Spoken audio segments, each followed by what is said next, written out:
Bom dia, meus irmãos. O texto de hoje está em Atos 9, né?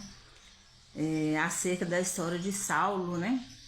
Que se tornou Paulo de Tarso. A palavra do Senhor vai dizer que Saulo, no verso 1, e Saulo, respirando ainda ameaças e mortes contra os discípulos do Senhor, dirigiu-se ao sumo sacerdote e pediu-lhe cartas para Damasco, para as sinagogas, a fim de que encontrasse alguns daquela seita, quer homem, quer mulheres, e conduzisse presos a Jerusalém. E indo no caminho, aconteceu que, chegando perto de Damasco, subitamente cercou um esplendor de luz, e caindo em terra, ouviu uma voz que dizia: Saulo, Saulo, por que me persegue? E ele disse: Quem és, Senhor? E disse o Senhor: Eu sou Jesus, a quem tu persegues. Duro é para ti recalcitrar contra os aguilhões. Então, Saulo era um perseguidor, né, dos cristãos, matava, levava preso, né? Aqui tá falando, mulheres, crianças, não importava, né? Se seguia Jesus, ele prendia, porque ele era um perseguidor. Mas isso é porque ele não tinha conhecido Jesus ainda, né? Então aqui, quando Jesus falou com ele, como a voz do Senhor, ela é uma voz profunda, ela é uma voz que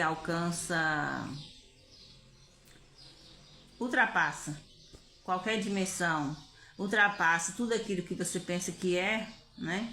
Porque a voz do Senhor, quando Deus fala comigo e com você, quando Deus fala conosco a primeira vez, quando Deus nos chama, quem tem o privilégio de ouvir a voz do Senhor, saiba que você morrerá para si mesmo. Entendeu? Saiba que é uma voz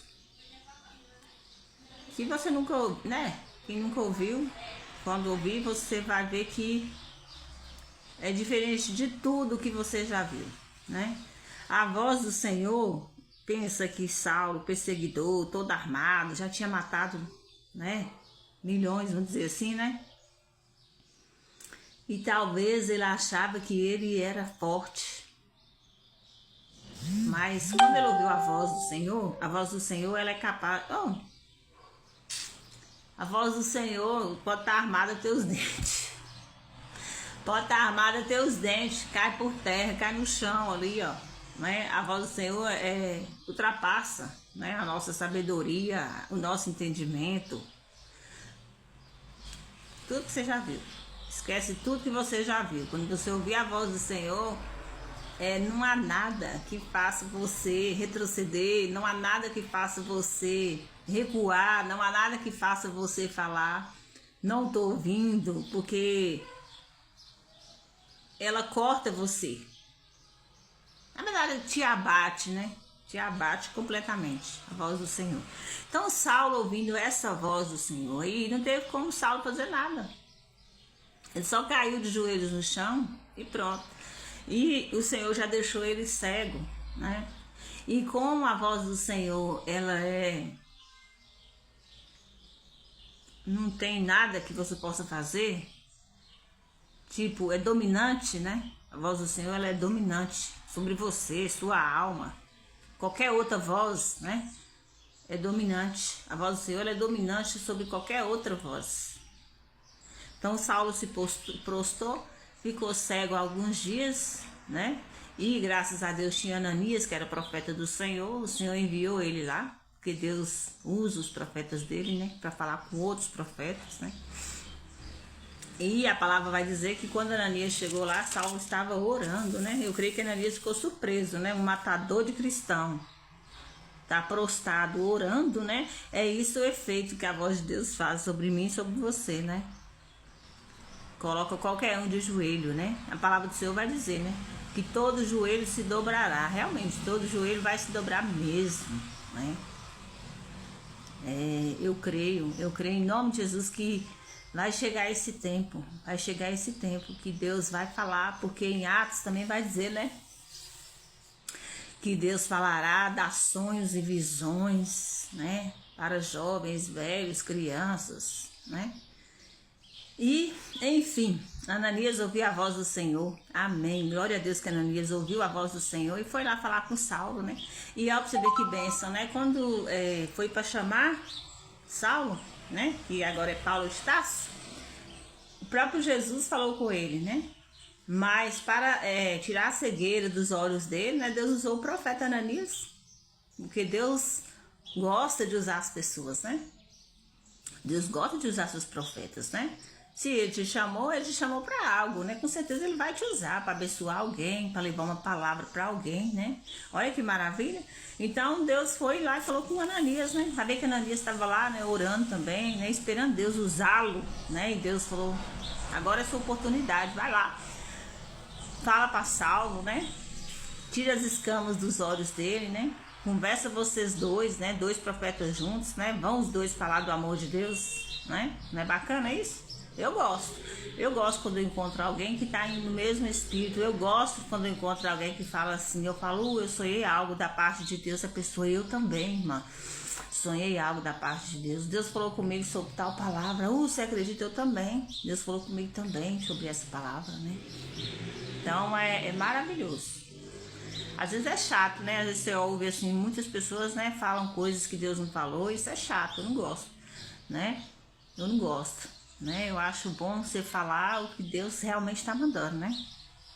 Se você tem alguma dúvida, então nem fala, deixa Deus trabalhar, pronto, né? Às vezes você acha que, né, Deus está falando algo, vai lá e passa para a pessoa, né? Não acontece, a pessoa fica triste, apesar de que, o que acontece? A gente profetiza, né? Vamos lá. Existem algumas coisas que Deus manda a gente falar, e a gente vai lá e fala, ótimo, não é nossa responsabilidade. Deus mandou a gente falar, e se Ele falou, vai se cumprir, né? É porque hoje também tem um outro problema. As pessoas querem que aconteça da noite para o dia, né? Pensa os outros profetas que aguardou 40 anos, 100 anos para que uma profecia se cumprisse, né? Então hoje você fala uma coisa, a pessoa acha que vai acontecer amanhã. Não, tem que esperar o tempo de Deus, né? Agora, se foi Deus que falou, quem vai se responsabilizar é Deus, né? E também existe a profecia, né? Você pode profetizar na vida. Igual a Ananias aqui, ele foi lá e fez o que Deus mandou. Amém. Então se cumpriu na hora, né? As escamas caiu do olho, Saulo voltou a enxergar e beleza. Como diz, aceitou Jesus e seguiu, né, pregando o evangelho a toda criatura. Amém. E existe a profecia, né? Que a gente pode profetizar na vida da pessoa. Ó, fulano, eu profetizo isso, isso e isso. Não quer dizer que isso é uma mentira, não. Quer dizer que se nós somos profetas, nós profetiza e Deus é que vai dar o parecer sobre aquilo que nós profetizamos. Nós temos que profetizar crendo que vai acontecer, né? Mas o que acontece? Também existe uma outra trajetória, né? Já que Deus está entrando nisso aqui, vamos finalizar conforme Ele quer, não conforme eu quero. Existe um propósito que, por exemplo, Deus fala tal coisa vai acontecer na sua vida. Você tem que respeitar o processo, né? Não pensa você que Deus falou uma coisa vai acontecer hoje, sem que você esteja preparado para receber, sem que não houve nenhuma mudança ainda, né? Saulo aqui, por exemplo, era matador de cristão. Ele precisou ficar lá 3 dias cego, sem comer, para entender, né, quem era Jesus de verdade, o que ele estava fazendo na vida dele. Para só depois ele, ó, abrir os olhos, tira as escamas aí, ó. Muita gente ainda está precisando tirar as escamas dos olhos, né? Tá precisando fazer uma limpeza geral no interior. Precisa haver mudança para você receber aquilo que Deus te prometeu. Agora não vai culpar os profetas e nem culpar a Deus, né? Culpar a Deus. Ah, tem gente que está falando coisa que não está acontecendo. Ah, Deus prometeu e até hoje não se cumpriu. Ah, mas, né, há mudança aqui, ó. Jonas ouviu a palavra do Senhor e foi enviado para dar um decreto sobre a cidade. Mas o que? Não aceitou, não houve mudança, caiu na barriga da baleia. Só depois que ele saiu de lá que ele entendeu, né? Vamos entender quem é Jesus, vamos entender quem é Deus, vamos entender as mudanças que tem que ocorrer primeiro para depois nós receber a nossa bênção, tá? Vamos ter mais maturidade, não vamos ser crente chorão, mimimi. Prometeu, eu tenho que receber hoje. Tudo paz e maravilha. Não é bem assim, tá? Mas Deus fará tudo que Ele prometeu na minha e na tua vida para a glória dEle. Aleluias, glória a Deus. Aleluia. Deus é fiel para cumprir tudo que Ele prometeu na